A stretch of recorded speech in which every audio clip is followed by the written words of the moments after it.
시청자 여러분 안녕하십니까? 이준석 대표의 리더십이 급속하게 붕괴되고 있습니다. 저는 이미 식물 대표로 가는 길에 접어들었다고 판단합니다. 이 대표와 둘러싼 논란은 회복이 불가능합니다. 자, 그리고 8월 말에 경선관리위원장이 임명이 되면 이제 무게중심은 경선관리위원장 쪽으로 쏠리게 됩니다. 자, 그리고 9월 15일에 1차 컷오프가 있게 되고 추석 연휴가 있고 10월, 11월 2차 컷오프 11월 달에 후보가 확정이 되는 이런 경선 레이스에서 이준석 대표가 설 당은 거의 없습니다. 더욱더 중요하게는 11월 중에 대통령 후보가 선출이 되면 당원 당규에 따라서 당무 결정권과 당내 인사권을 포함한 모든 당권이 대통령 후보에게 가게 됩니다.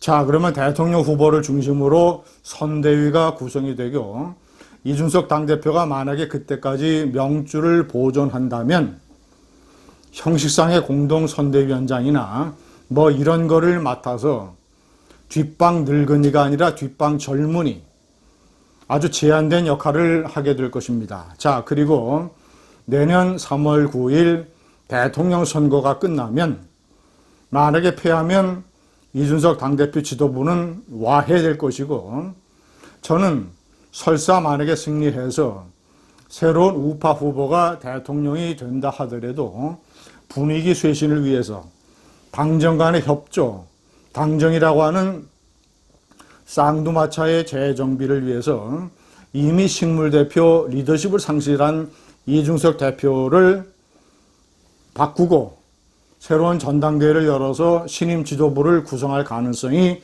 높다고 판단합니다. 이준석은 이제부터 실zem을 만회할 기회가 거의 없고 하락길에 접어들 것입니다. 만약에 이준석의 실수가 거듭이 되고 당내에 이준석 리스크가 커진다면 원외위원장, 국회의원 이런 사람들 중심으로 당대표 사퇴론이 불거질 것이고 대립과 갈등이 격화되고 그런 과정에서 눈치를 보던 최고위원들이 만약에 당무회의 거부, 최고위원 회의를 거부, 불참하게 되면 이준석 체제는 무너지게 됩니다. 실질적으로 이준석 대표가 물러나는 길밖에 없습니다. 시청자 여러분, 이준석 당대표를 초기에 지지했던 적지 않은 우파 세력은 판단을 이렇게 했습니다. 물론 이준석 대표가 많이 부족하다. 그러나 젊은 당대표를 일단 내세워서 실험을 해보는 것이다. 그래서 2030 중도층의 표를 끌어들여서 국민의힘 지지율을 높이고 당내의 어떤 세대교체, 그렇지 않아도 노쇠한 분위기라는 노쇠한 이미지에 빠져있는 국힘에 새로운 자극제를 한번 줘보자. 그리고 그가 미숙한 것은 당내 중진이나 다른 최고위원들이 도와주면 해결해 나갈 수 있다. 그리고 이준석 자체가 자리를 맡게 되면 그 자리에 맞추는 언행을 하는 공부와 트레이닝을 할 수 있을 것이다. 라는 기대감 때문이었습니다. 그러나 시청자 여러분, 지금 이준석 대표가 미숙하다, 너무나 미숙하다, 구제불능이다 이런 여론이 많이 나오고 있습니다. 미숙에는 두 가지가 있습니다. 기본이 없는 미숙과 기본은 있되 실수를 하는, 시행착오를 하는 미숙. 자, 이런 것들은 옆에서 도와주고 옆에 사람들의 충고를 대표가 받아들이면 고칠 수 있습니다. 그러나 이 대표를 둘러싼 미숙 논쟁은 현재는 기본이 없다, 인성이 안 돼 있다, 싸가지가 없다 이런 논쟁으로 격화되어 있는 상태이기 때문에 개선이 상당히 어렵습니다.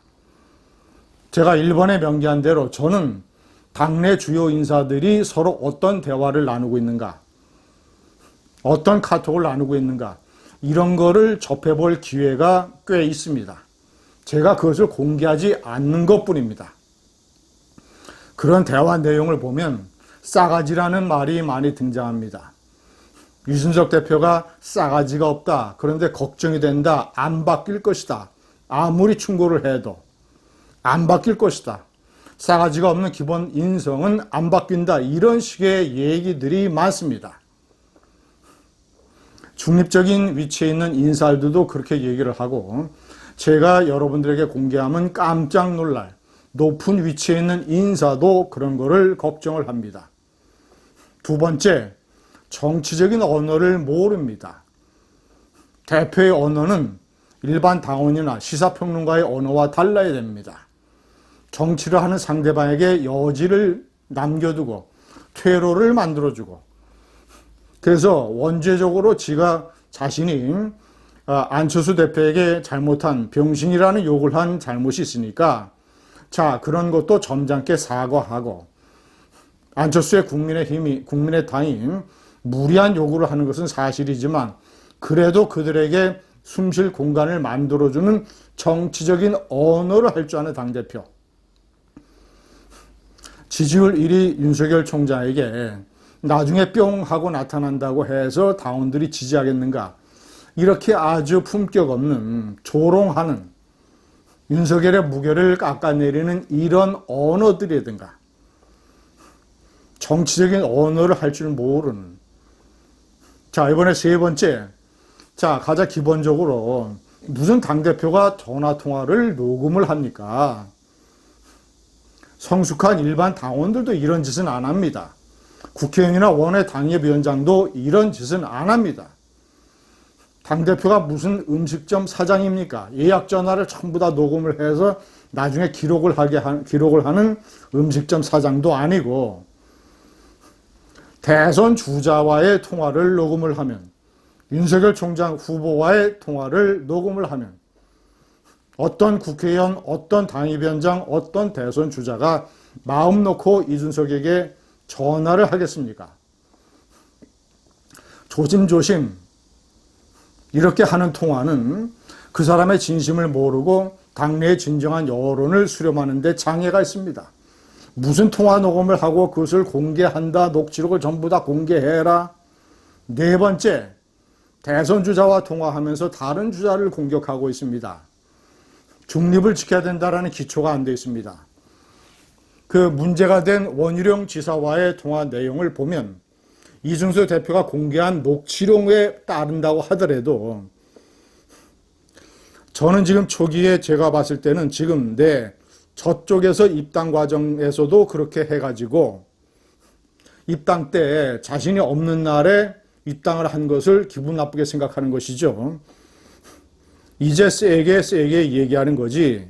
저거 지금 저희하고 여의도 연구원 내부 조사하고 안 하겠습니까? 저거 곧 정리됩니다. 지금 이사님 오르고 계십니다. 지사님 오르고 계십니다. 축하드립니다. 시청자 여러분, 저거라는 표현이 윤석열 총장을 가리킨 것이라는 원희룡 지사의 말이 맞든지, 아니면 갈등 상황이 정리될 것이라고 얘기했다라는 이준석 대표의 말이 맞든지, 그거 중요하지 않습니다.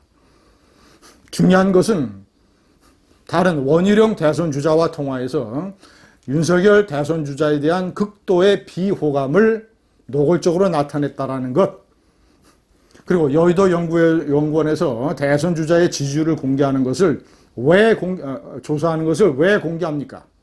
특히 특정 주사의 지지율이 윤석열의 지지율이 떨어지는 것처럼 얘기를 하고, 원희룡 지사에게는 자신에게 전화를 걸어줬다는 이유로 지지율이 오르고 있다라고 축하한다고 얘기를 하고, 그러면 그런 내용이 공개가 되면 다른 대선 주자들이 얼마나 기분 나쁘게 생각하겠습니까? 감정의 문제를 떠나서 중립을 지켜야 되는 당대표의 리더십이 얼마나 흔들리겠습니까? 어린아이 같은 짓을 하고 있습니다. 식물 대표로 가는 이준석, 제가 봤을 때는 퇴로가 없습니다.